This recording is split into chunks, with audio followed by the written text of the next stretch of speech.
Hi everyone, it's me, Carolyn. It is Saturday night, December 13th. You lose track. And it's about 9 o'clock at night here in Hawaii. As many of you heard, we in Hawaii had a pretty crazy day, which is why my hair is still like this, and I'm a little disheveled. So I just wanted to give you a little recap of how our morning started. At 8:07 a.m. local time for us here in Hawaii, my phone started going off with the really crazy, loud, obnoxious emergency sound. We've had that sound come on for flash flooding and for Amber Alerts. And since it was a nice, bright, sunshiny Hawaiian day, I thought maybe it's an Amber Alert. Hugo had my phone, so he ran over and gave it to me, and I see ballistic missile inbound to Hawaii. This is not a drill. Take shelter. What? So, gosh, I'm getting a little shaky now just thinking about it. We had a plan.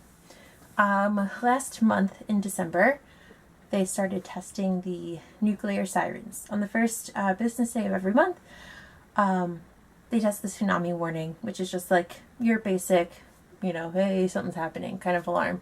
Sounds no different than other first emergency alert things on the mainland. But they started testing the nuclear warning system, which is a little bit of a red flag. We were home the first time in December. A couple of weeks ago when they did the January one, we were out and about, and I knew it was a drill, but it makes you stop and think, okay, what do we do? So, shaking. We had a plan, and the plan was to go to the most interior room in your house.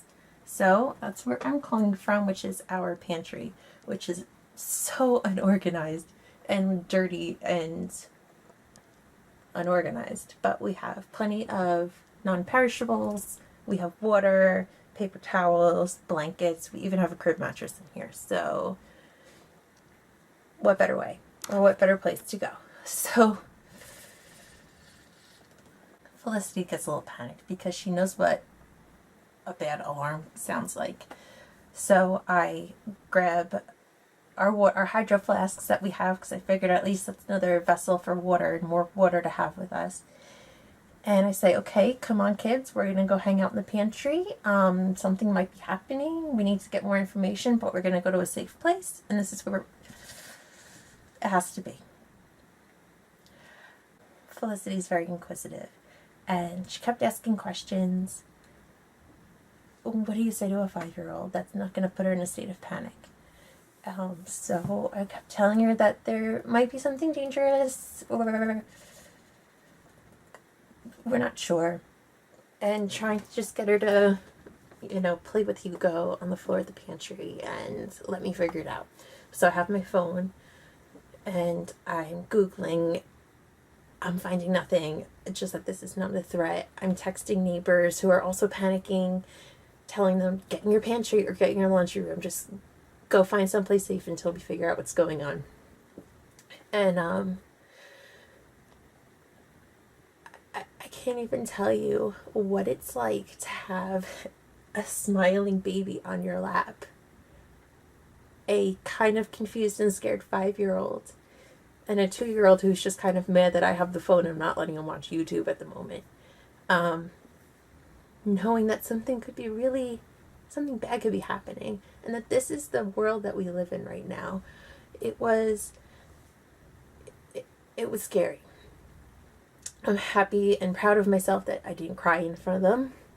I was a little shaky, as I am right now, just talking about it. But what can you do?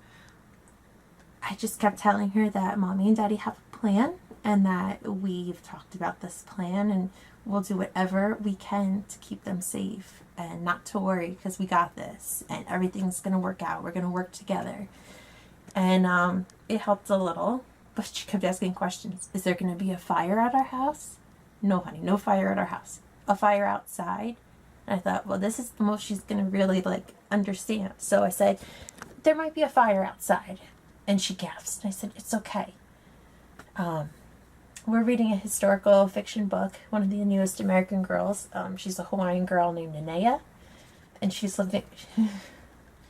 lives on island during the attacks of Pearl Harbor. So I kind of use that to help explain that there's a country doesn't really like us, might be trying to start a fire on our island because they're mad, but that there's tons of people out there that are going to keep us safe, and mommy's going to keep her safe, and daddy, who was at work, is also going to keep America safe doing his important job. So it was scary because you don't want to hide things from your kids, but you want to hide things from your kids. And what's the balance? What do you tell them? So it was really scary and super stressful.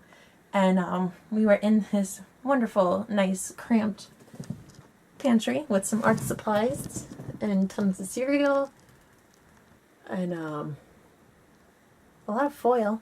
Probably don't need foil. It was tough. But then as I started Googling and trying to figure out what was going on, I started seeing things on Twitter about it being false and error. And then I started seeing a little bit more things coming up about it's an error, it's a false alarm. But am I really going to trust Twitter to tell me I can come out of my safety spot? You know, that was hard. Like how to decipher and how to know, is this real or is this not? So we came out because I had enough places telling us that it was an error, and then luckily Alex called saying that it definitely was an error, so I knew I could trust that. But that's something I never want to go through again. I never want to have to look at my kids' faces and tell them that we have to be here because something bad is going to happen. What are we doing? But something's got to change. My kids don't deserve to grow up in paradise in Hawaii, knowing how to drop and take cover because of a possible nuclear attack. It's not fair. It's really not freaking fair. Moral of the story, we're fine. We have a plan. We know what we have to do to make it a better plan. We need more water. We need to organize this pantry much better. I won't even show you the rest of it. It's really bad. Oh, there's a freaking mosquito. And more toys. Because after I explained it to Felicity and there was like a minute of silence, she goes, this is like boring. It's like, I know. And then I kept thinking, if we have to be in here for a couple of days, oh God. But more water, more toys, more organization. But we have a plan. We should all have a plan of what to do in case of emergencies. We should all have a backup case of water. At least. Can opener in our pantry, that would be good too. But we're fine here in Hawaii. The aloha still lives on. It's just quite a time.